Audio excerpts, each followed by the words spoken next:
International ഫുട്ബോളിൽ നിന്ന് Neymar വിരമിച്ചു എന്നുള്ളത് ലോകമെമ്പാടുമുള്ള എല്ലാ ഫുട്ബോൾ പ്രേമികളെയും വിഷമത്തിലാക്കിയ ഒരു വാർത്തയാണ്. ഒരുപാട് പരിക്കുകൾക്കും പരിശ്രമങ്ങൾക്കും വിമർശനങ്ങൾക്കും ഒടുവിൽ അത്രയും വേദനിച്ചിട്ട് തന്നെ ആയിരിക്കും നെയ്മർ ഈ ഡിസിഷൻ എടുത്തിട്ടുണ്ടാവും.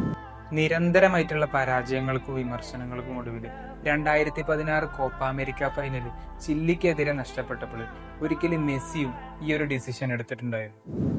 എന്നാ തീരുമാനം തിരിച്ച് ഫുട്ബോളിലേക്ക് തന്നെ മടങ്ങി വന്ന Messi 2021 Copa America, 2022 world cup തുടങ്ങി ഒരുപാട് റെക്കോർഡ് ബ്രേക്കിംഗ് അച്ചീവ്മെന്റ്സും നേടി ഇപ്പം മികച്ച രീതിയിൽ വേൾഡ് കപ്പിൽ കളിക്കുന്നുണ്ട്.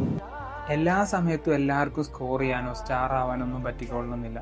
ചില സമയത്ത് നമ്മൾ ബാക്ക് ഔട്ട് ആയിട്ട് പോകും. പക്ഷെ അവസരം ഒരിക്കലും നമ്മളിലേക്ക് തന്നെ തിരിച്ചു വരികയും ചെയ്യും. പക്ഷെ ആരെയും ഒന്നും പറയാനും കഴിയില്ല കേട്ടോ. അത്രയും വിഷമത്തിൽ നിൽക്കുന്ന സമയത്ത്, വേദനയിൽ നിൽക്കുന്ന സമയത്ത് തൽക്കാലം ഒന്ന് രക്ഷപ്പെടുക, നിർത്തിപ്പോവാന്നല്ലാണ്ട് വേറൊന്നും നമുക്ക് കാണാനും കഴിയില്ല. ഹൈലി ഇമോഷണൽ ആകുന്ന സിറ്റുവേഷൻസിൽ, സ്ട്രെസ്ഡ് ആകുന്ന സിറ്റുവേഷൻസിൽ, ടെൻസ്ഡ് ആകുന്ന സിറ്റുവേഷൻസിൽ നമ്മുടെ ലൈഫിലെ ഇമ്പോർട്ടൻ്റ് ആയിട്ടുള്ള ഒരു ഡിസിഷൻസും എടുക്കാണ്ടിരിക്കുക എന്നുള്ളതാണ് നമുക്ക് ചെയ്യാൻ പറ്റുന്ന ഏറ്റവും നല്ലൊരു കാര്യം.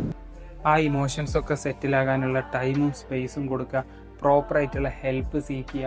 1-2 ദിവസമോ ആഴ്ചയോ ഒക്കെ എടുത്തോട്ടെ, നമ്മുടെ ഇമോഷൻസ് ഒക്കെ ക്ലിയർ ഔട്ടായി നമ്മുടെ മൈൻഡ് ഒന്ന് റിലാക്സ് ആയതിനു ശേഷം മാത്രം പ്രോപ്പറായിട്ട് പ്രാക്ടിക്കലി ചിന്തിച്ചിട്ട് നല്ലൊരു ഡിസിഷനിലേക്ക് പോകും.